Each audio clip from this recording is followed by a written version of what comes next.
The distress signal. The mining colony of Kepler 442b had been silent for 3 days when the distress beacon finally broke through the stellar interference. Commander Zara Thex of the Altarian Defense Fleet received the transmission while patrolling the Outer Rim territories. The message was fragmentary, filled with static, but the words that came through made her blood run cold. This is Research Station Omega-7, under attack. Unknown hostiles. Requesting immediate assistance. Civilian population in danger. Zara's forearms worked frantically across her command console, trying to clean up the signal. The Altarians had established the research station only 6 months ago, a joint venture with 12 other species to study the unique mineral deposits found on the planet's surface. Over 3,000 researchers, miners, and their families called the station home. The tactical display showed her current position. She was 17 hours away at maximum burn. Her ship, the Harmony's Edge, was a patrol vessel, lightly armed and designed for reconnaissance rather than combat. Even if she pushed the engines beyond safety limits, she might arrive to find nothing but debris. Communications, send an emergency broadcast on all Council frequencies, Zara ordered her crew. Priority Alpha, we need any available ships to respond to Kepler 442b immediately. Lieutenant Kess, her communications officer, worked his tentacles across the control panel. Commander, I'm getting responses. The nearest Council ships are 26 hours out. The Drakmari battlecruiser Thunder's Wrath is closest, but they're engaged in territorial disputes near the Veil Nebula. Zara's mandibles clicked in frustration. 26 hours was too long. Whatever was attacking the station would have completed their work and vanished by then. She had seen the aftermath of raids by the various pirate factions that plagued the Outer Rim. They struck fast, took what they wanted, and left nothing but death behind. Wait, Kess said, his voice uncertain. I'm picking up another response. It's on a human frequency. The bridge fell silent. Everyone knew about humans, though few had actually encountered them. They were the newest species to achieve faster-than-light travel, having only made contact with the Galactic Council 15 years ago. Most species regarded them as primitive curiosities, bipedal mammals from a harsh world called Earth who had somehow stumbled into space travel through brute force rather than elegant engineering. What's their position? Zara asked. They're only 4 hours away, Commander. A human vessel called the Solar Fury. They're requesting permission to assist. Zara hesitated. Humans were known to be unpredictable. Their ships were crude but powerful, and their military doctrine seemed to revolve around overwhelming firepower rather than tactical finesse. The Council had tried to integrate them into standard defense protocols, but human commanders had a disturbing tendency to ignore orders and improvise their own solutions. Still, 4 hours was significantly better than 26. Grant them permission, she decided. Tell them we'll coordinate a joint response when I arrive. The response came back almost immediately, and Zara was surprised to hear the human captain speaking in accented but clear galactic standard. Acknowledged, Altarian vessel. This is Captain Sarah Chen of the UEF Solar Fury. We're already adjusting course for Kepler 442b. Estimate arrival in 3 hours. 40 minutes. Captain Chen, Zara responded. Be advised that we don't know what we're facing. Recommend caution until we can assess the situation. There was a pause before the human replied. Understood, Commander. We'll be careful. But even as she said the words, Zara noticed something troubling on her sensors. The human ship had not just adjusted course. It had accelerated far beyond what should have been possible for a vessel of its size. According to her readings, they were pushing their engines at 127% of rated capacity. Any civilized species would consider such recklessness suicidal. Kess, verify those readings. The humans appear to be exceeding safe operational parameters. Her communications officer checked his instruments twice. Confirmed, Commander. At their current rate of acceleration, they'll arrive at Kepler 442b in 2 hours and 53 minutes. Their engine signature suggests they're burning fuel at an unsustainable rate.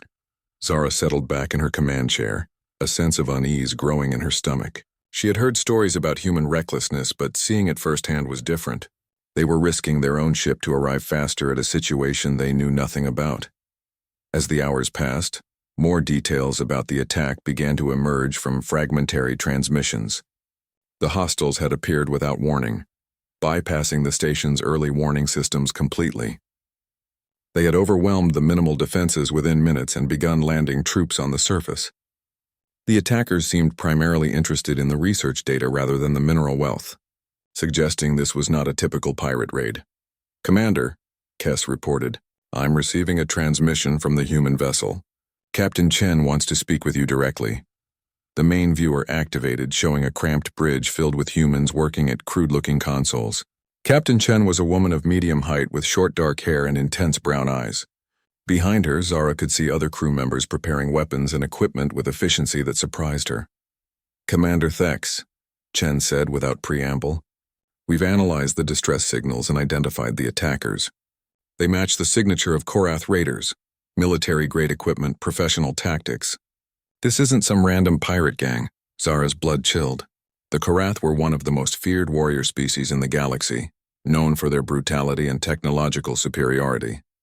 If they were behind the attack, the situation was far worse than she had imagined. "Captain Chen, with respect, a single human vessel cannot engage Korath forces. We should wait for council reinforcements." The human woman's expression didn't change, but something shifted in her eyes.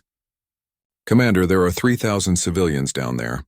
Every minute we wait is another minute the Korath have to complete whatever they're doing. My ship may not look like much to you, but we've faced worse odds before." "The Korath are not some frontier pirates," Zara insisted. "They're a military force with advanced technology and centuries of combat experience." Captain Chen smiled, and there was something predatory in the expression that made Zara's skin crawl. "Good thing humans specialize in fighting things that should be able to kill us." The transmission ended, leaving Zara staring at a blank screen. She had the distinct feeling that she was about to witness something unprecedented. First contact with terror. The Solar Fury dropped out of hyperspace at the edge of the Kepler 442 system like a meteor streaking through space. Captain Sarah Chen stood on her bridge, watching the tactical display update with incoming sensor data. What she saw confirmed her worst fears. "Report," she ordered tersely. Lieutenant Commander Torres, her tactical officer, ran his hands across the holographic interface. 3 Korath destroyers in orbit around the planet. Energy signatures indicate they're running active bombardment patterns on the surface. I'm also detecting multiple dropships that have already landed near the research station. Chen nodded grimly. The Korath were systematic in their brutality. They would have secured the station first, extracted whatever information they wanted, and then begun the methodical elimination of witnesses. Standard procedure for a species that had turned warfare into an art form. What about the station's defenses? Completely neutralized. Looks like they hit the orbital defense platforms first, then took out the ground-based systems. The attack was over before anyone could mount an effective response. Chen studied the tactical display, noting the positions of the Korath vessels. They were arranged in a standard occupation formation. One destroyer maintaining orbital overwatch while the other 2 provided close support for the ground operation. It was textbook military doctrine, efficient and ruthless.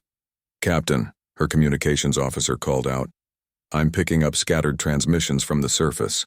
Sounds like there are still survivors holed up in the station's emergency shelters." That changed everything. If there were still people alive down there, they had a chance to save them. But 3 Korath destroyers against a single human frigate were impossible odds by any conventional measure. Chen smiled coldly. "Good thing humans had never been conventional. Torres, what's our weapon status?" "All systems operational. We've got 4 forward plasma cannons, 12 missile tubes, and our experimental railgun system. But Captain, those Korath ships outclass us in every category.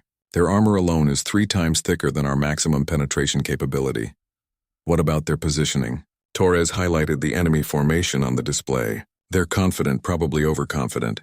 The lead destroyer is maintaining a high orbit for maximum sensor coverage, while the other 2 are lower, providing direct fire support. They're not expecting any serious resistance." Chen studied the formation for several minutes, her mind working through possibilities. The Korath had made one mistake. They had assumed their technological superiority would protect them from any threat. They had positioned their ships for maximum effectiveness against ground targets, not against an incoming attack from space. "Helm, plot an intercept course for the lead destroyer. Maximum burn." Her helmsman, Petty Officer Jackson, looked up from his console with concern. "Captain, that will take us directly through their engagement envelope.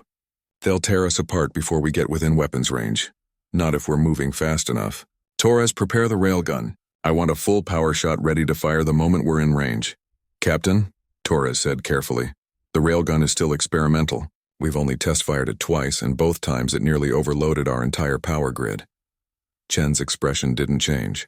Then we better make sure it counts. Helm. Execute intercept course. The Solar Fury surged forward, its engines pushing far beyond recommended parameters. The human ship accelerated toward the Korath formation like a guided missile, closing the distance at a rate that should have been impossible for a vessel of its size. On the lead Korath destroyer, War Commander Thak received the alert from his sensor operator with mild amusement. A single alien vessel was approaching their position at high speed, apparently intent on engaging 3 superior warships. The foolishness was almost endearing. Identification? He asked, settling back in his command throne. Unknown configuration, Commander. The ship appears to be of human origin, though I cannot confirm this with certainty. Their technology is primitive, but their approach vector is unusual. Thax's interest was piqued. He had heard reports about humans but had never encountered them personally. They were supposedly a young species, barely capable of interstellar travel, with crude weapons and suicidal tactical doctrines. Range to target, 30,000 kilometers and closing rapidly. Their current speed is impossible to maintain. Their engines should have failed by now. Thax watched the approaching ship on his tactical display. The human vessel was indeed moving at a dangerous velocity, its engine signature fluctuating wildly. Any moment now, their propulsion system would overload and the ship would become a drifting hulk. Continue monitoring. Alert me when their engines fail. But the engines didn't fail. Instead, the human ship continued its suicidal charge, accelerating even faster as it closed the distance. At 20,000 kilometers, Thax began to feel the first stirrings of concern. Weapons target the approaching vessel. Fire when ready. The Korath destroyer's main batteries opened fire, sending streams of plasma toward the oncoming human ship. But the Solar Fury's pilot was flying an erratic pattern, jinking and weaving through space in ways that defied conventional space combat doctrine. Most of the shots missed, and those that connected were absorbed by the ship's energy shields. Impossible, Thax muttered. Their shields should have collapsed under that barrage. At 15,000 kilometers, the human ship finally returned fire. What emerged from its forward section was unlike anything Thax had ever seen.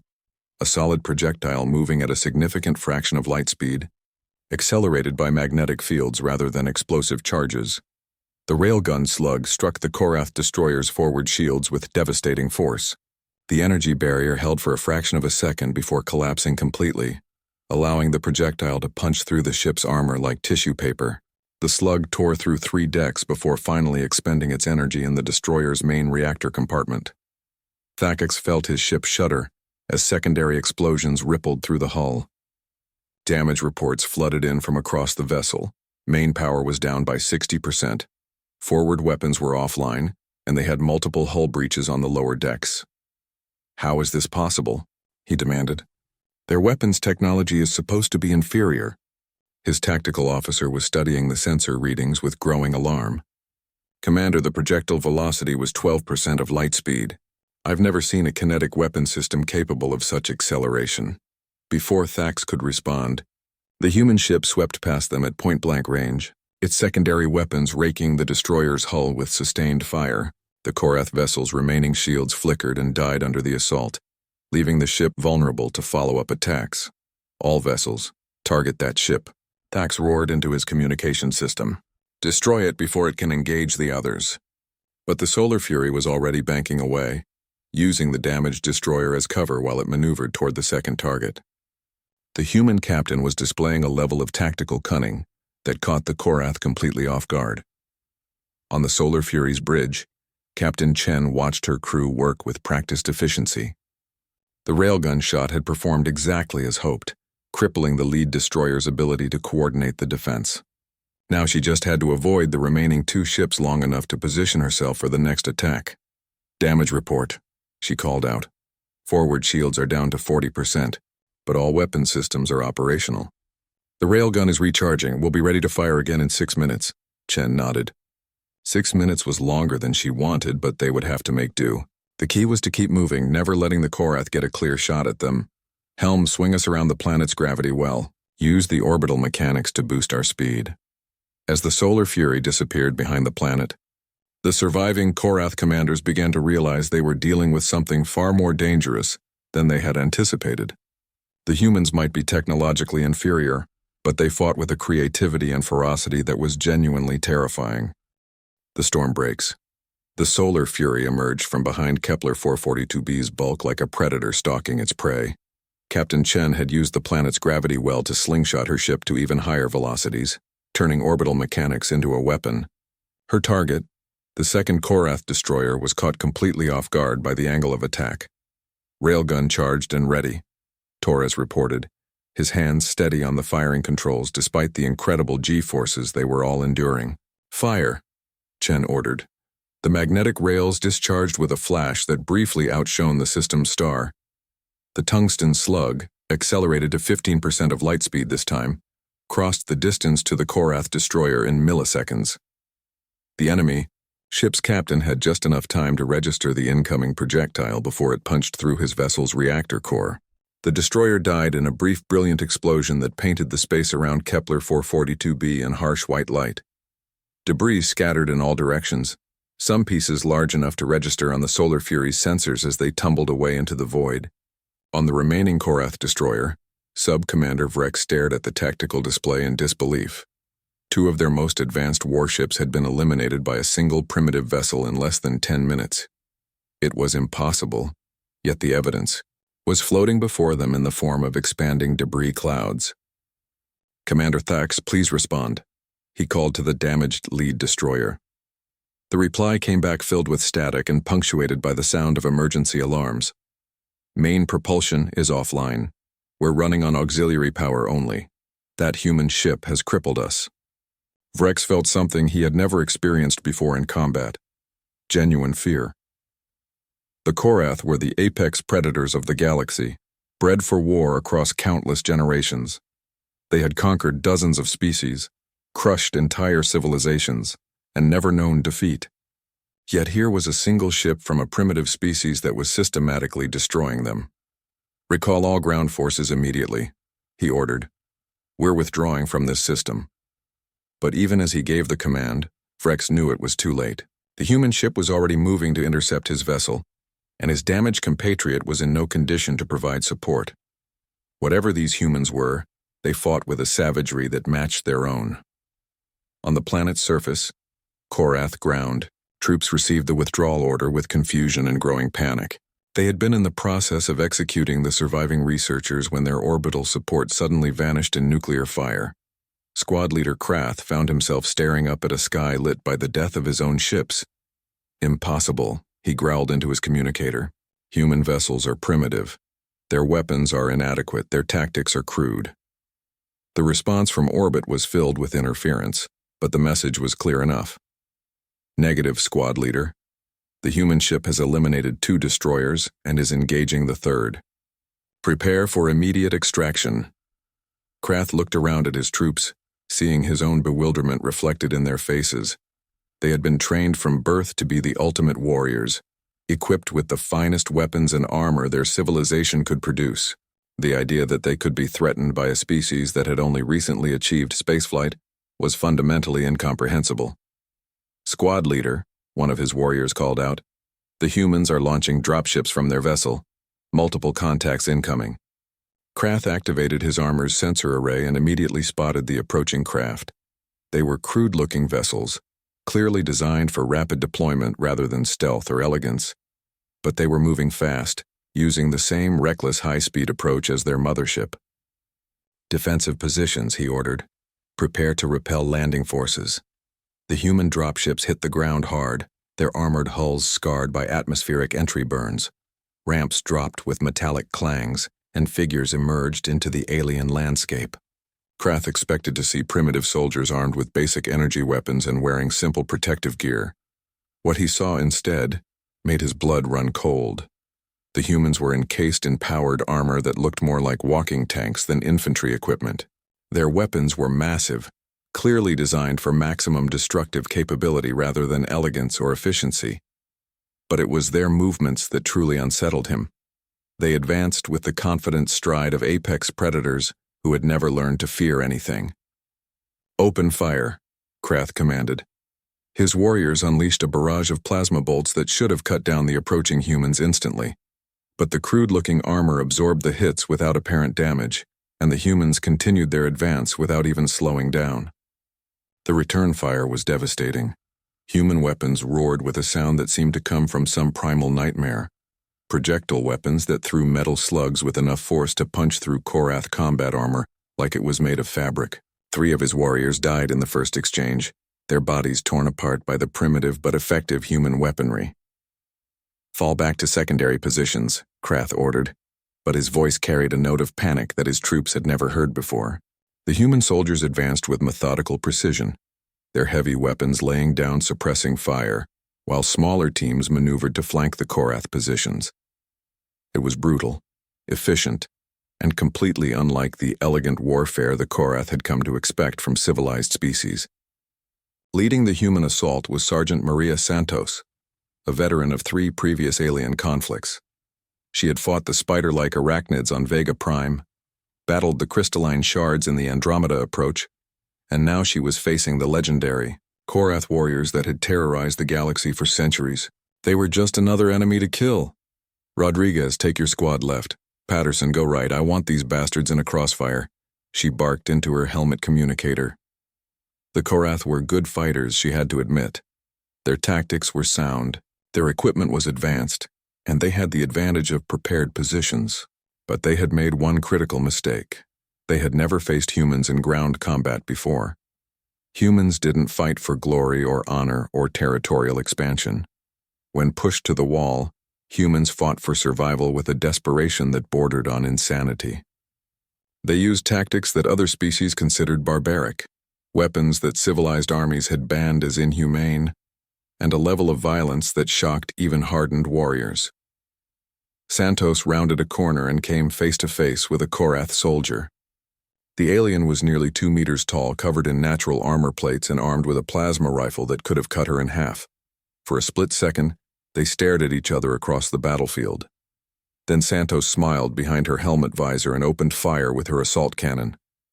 The weapon roared like an angry god, sending a stream of depleted uranium slugs downrange at hypersonic velocities.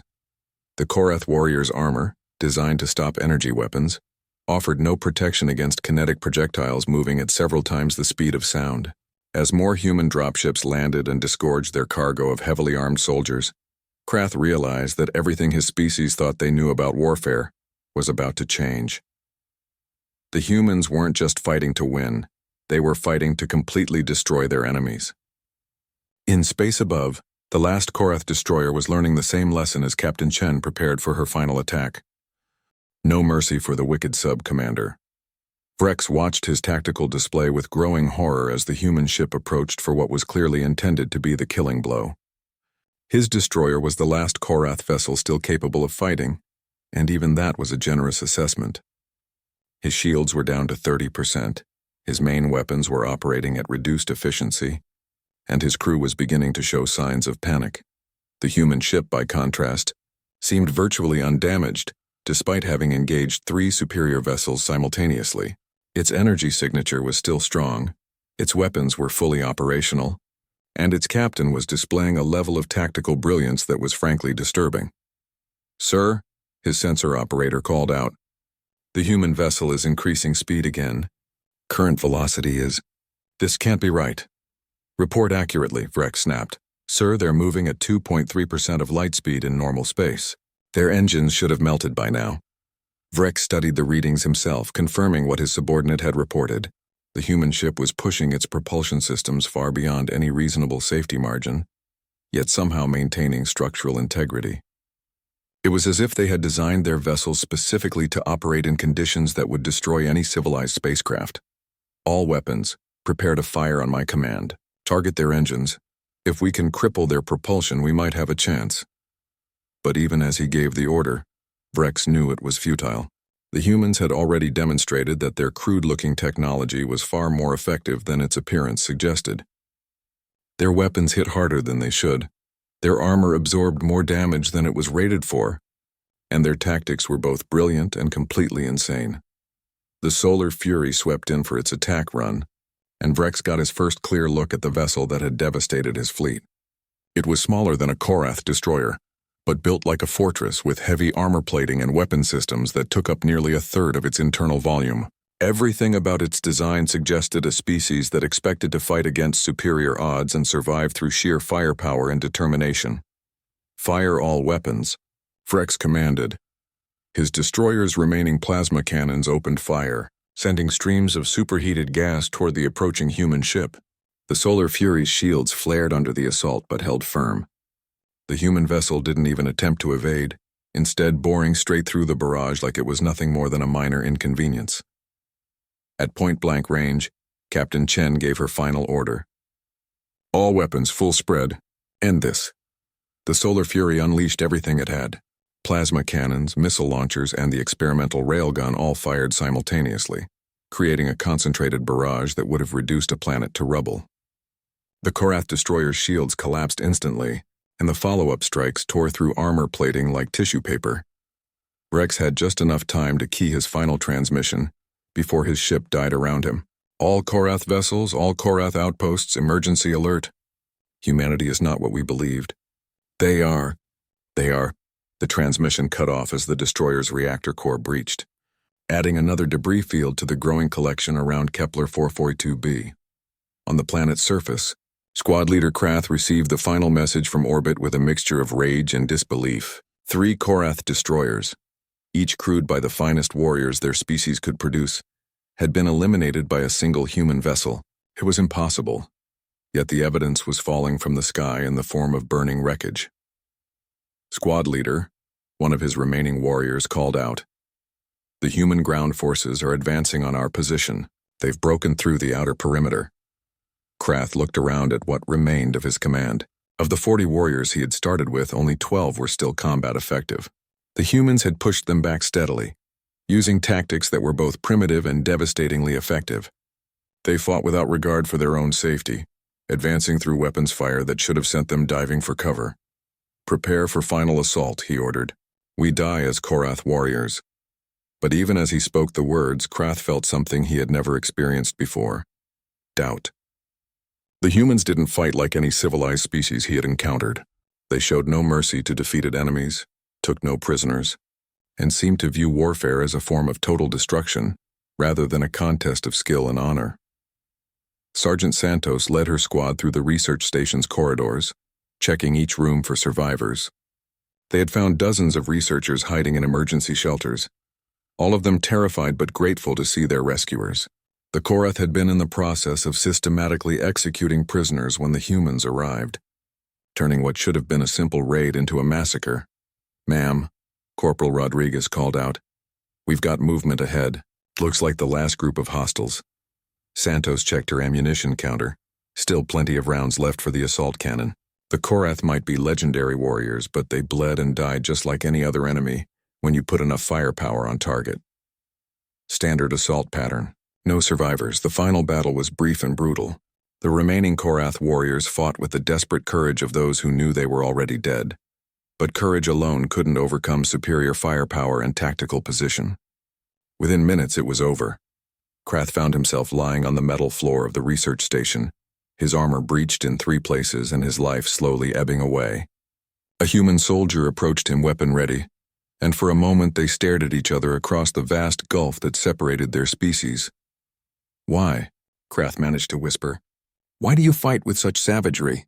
The human's voice came through her armor's speakers, emotionless and cold. "Because someone has to stop monsters like you." The last thing Krath saw was the muzzle flash from the human's weapon. 2 hours later, Commander Zara Thex arrived aboard the Harmony's Edge to find a system completely transformed. The 3 Korath destroyers were nothing but debris clouds. The research station was secure, and human dropships were ferrying rescued civilians to safety. It was a level of military efficiency that she had never witnessed before. Captain Chen met her aboard the research station, still wearing her combat armor and carrying her sidearm. She looked like she had just stepped out of a war zone, which Zara supposed she had.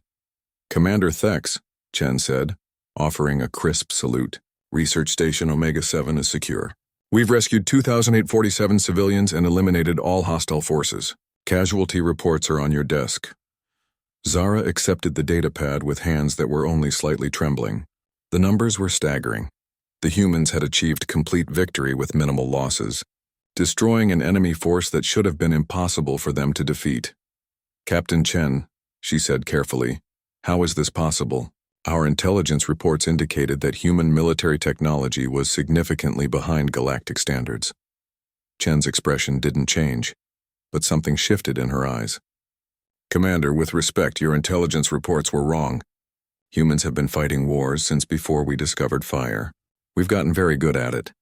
As the two officers stood in the rescued research station, surrounded by grateful civilians and the debris of a defeated enemy, Zara began to realize that the galaxy's understanding of humanity would need some serious revision. These weren't primitive newcomers stumbling around in space. They were apex predators who had finally found their way off their home world. The thought was both comforting and terrifying. The word spreads. 3 weeks after the battle at Kepler 442b, emergency sessions were being held in government chambers across the galaxy. The news of humanity's devastating victory over the Korath had spread like wildfire through established communication networks, leaving species after species struggling to comprehend what they had witnessed. On the crystalline world of Vector Prime, the Altarian High Council convened in their great assembly chamber. Commander Zara Thex stood before the gathered representatives, her report having already been distributed and analyzed by the Council's finest military minds. The silence in the chamber was profound as hundreds of delegates tried to process the implications of her testimony. Commander Thex, spoke High Counselor Malara, her forearms gesturing gracefully. Your report claims that a single human vessel destroyed 3 Korath destroyers. You understand why this is difficult to accept. Zara had been expecting this skepticism. She had lived through the battle and still found it hard to believe. Honored Counselor, I have provided complete sensor logs from my ship. The data has been verified by 3 independent analysis teams. The humans achieved total victory in less than 40 minutes of combat. A murmur ran through the assembly. 40 minutes was barely enough time for most species to complete their pre-battle tactical assessments, let alone engage and destroy a superior force. What was their secret? Asked Counselor Vexron from the Military Affairs Committee. Some unknown superweapon, advanced defensive technology? Zara clicked her mandibles thoughtfully. Nothing that sophisticated, Counselor. Their weapons were crude but effective. Kinetic energy systems rather than plasma or particle beam technology. Their tactics were unconventional. They seemed to view acceptable risk levels very differently than we do. Explain. They operated their engines at 127% of rated capacity for extended periods. Their ship took damage that should have forced them to withdraw, but they continued fighting. Their ground troops advanced through weapons fire that would have pinned down any civilized force. It was as if they had no concept of self-preservation. In the war chambers of the Drakmari Empire, General Kextar studied the same reports with growing unease. The Drakmari were professional soldiers, bred for combat across 20 generations of selective enhancement. They respected strength and feared nothing in the known galaxy. But these humans were something new. Analysis, he commanded his intelligence staff. Major Velran, his chief analyst, manipulated the holographic display to show the battle from multiple angles. Sir, the humans employed what can only be described as controlled insanity. They pushed their technology beyond safe operating parameters, accepted casualty rates that would break most species, and fought with a level of aggression that borders on the pathological. Recommendations? Sir, I strongly advise against any hostile action toward human space. They may appear primitive, but they possess a warrior culture that could pose a significant threat to imperial interests. Kextar nodded slowly. The Drakmari Empire had expanded across 17 star systems through careful calculation of risk versus reward. If the humans were truly as dangerous as these reports suggested, then the Empire would need to reconsider its expansion plans. But nowhere was the impact of the Kepler 442b battle felt more strongly than in the secret bunkers of the Korath High Command. The warrior species that had terrorized the galaxy for 3 centuries was experiencing something unprecedented: fear. War Master Thekvar stood before the holographic display showing the battle's aftermath, his massive frame rigid with controlled fury. Around him, his subordinates maintained careful silence. The Korath did not accept defeat gracefully, and the destruction of 3 destroyers by a primitive species was beyond comprehension. "How many of our ships have gone missing in the past month?" he demanded. Strategic Coordinator Velketh consulted his datapad nervously. 17 vessels, War Master. All were operating in sectors near human space. We've received no distress signals. No wreckage has been found. They simply disappeared. Thekvar's claws scraped against the metal floor. The implications were clear. The humans were hunting Korath ships throughout the Outer Rim territories. Somehow the prey had become the predator. What intelligence do we have on human military capabilities? Limited, War Master. Their technology appears crude but effective. Their ships are over-engineered for durability rather than elegance. Their crews seem to possess an unusual tolerance for risk, and their tactical doctrine appears to emphasize overwhelming firepower over finesse. Weaknesses? Velketh hesitated. Unknown, War Master. Our standard intelligence gathering techniques have proven ineffective. Human psychology does not conform to predictable patterns. They seem to view warfare as personal. In the depths of space, Captain Sarah Chen stood on the bridge of the Solar Fury, studying a star chart that showed the locations of recent Korath activity. Her ship had been upgraded since the battle at Kepler 442b, fitted with improved weapons and reinforced armor. The UEF had been very interested in her combat reports. "Captain," Lieutenant Commander Torres reported, "we're receiving a priority transmission from Fleet Command." The main viewer activated, showing Admiral Harrison, the grizzled commander of the UEF's 3rd Fleet. His expression was grim as he delivered his message. "Captain Chen, congratulations on your success at Kepler 442b. Your actions have significantly altered the strategic balance in this sector. Unfortunately, they've also painted a target on humanity's back." Chen nodded. She had expected this development. News of human military capabilities would spread quickly through galactic communication networks, and not all species would view humanity's emergence as a positive development. "Your orders, sir?" "Continue patrol operations in the Outer Rim. Intelligence suggests that several species are considering preemptive strikes against human colonies. Your job is to make sure they think twice about it." As the transmission ended, Chen found herself thinking about the broader implications of what had happened at Kepler 442b. Humanity had announced its presence on the galactic stage in the most dramatic way possible, by defeating an enemy that had terrorized countless worlds for centuries. The question now was whether other species would accept humanity as an equal partner in galactic affairs, or whether they would view humans as a threat to be eliminated. Either way, Chen was confident that humanity would survive. They always did. "Helm, set course for the Rigel sector. Let's see if we can find some more Korath to remind about the dangers of attacking civilians." As the Solar Fury jumped to hyperspace, its crew preparing for another hunt, word continued to spread throughout the galaxy. Humanity had arrived, and they were nothing like what anyone had expected. They were dangerous, unpredictable, and absolutely unstoppable when someone threatened the innocent.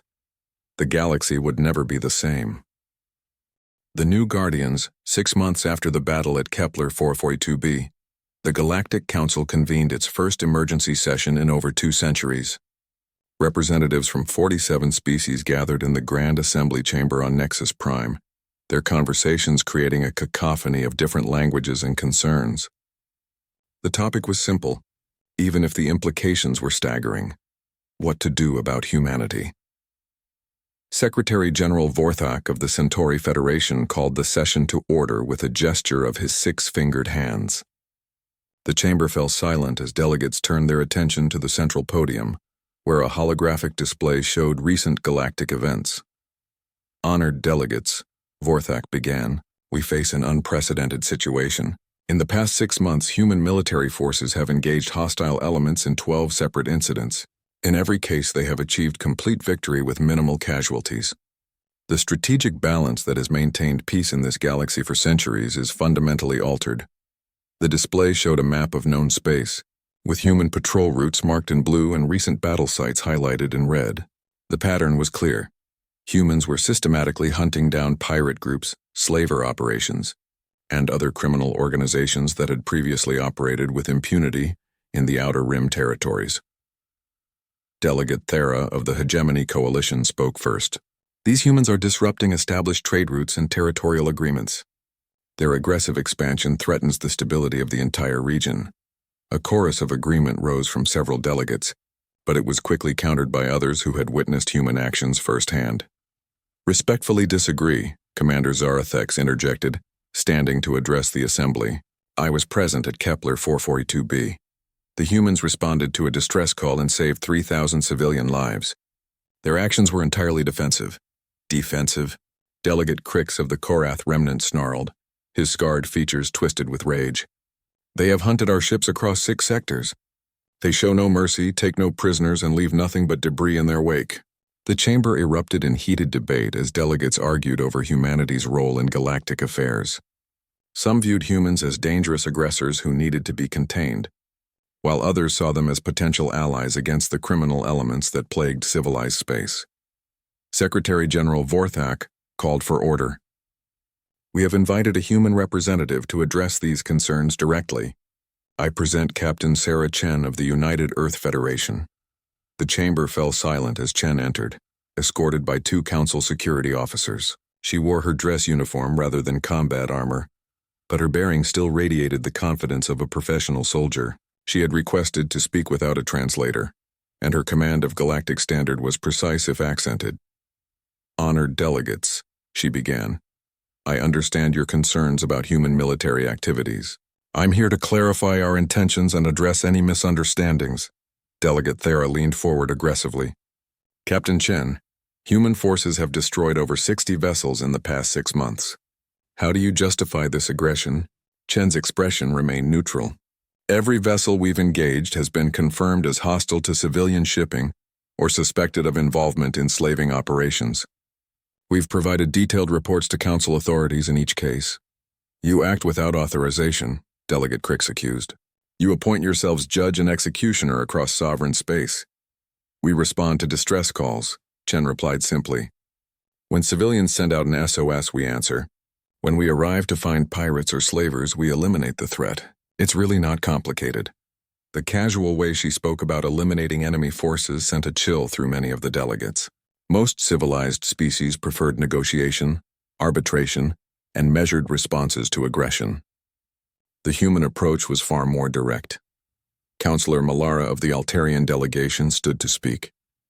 Captain Chen, your species appears to view warfare differently than established galactic norms. Can you explain your tactical philosophy? Chen considered the question carefully. Counselor, humans have a saying, the only thing necessary for evil to triumph is for good people to do nothing. We've seen what happens when decent civilizations ignore threats until they become too large to handle. We prefer to address problems while they're still manageable. By destroying everything that opposes you, Delegate Crix demanded. By protecting those who can't protect themselves, Chen corrected.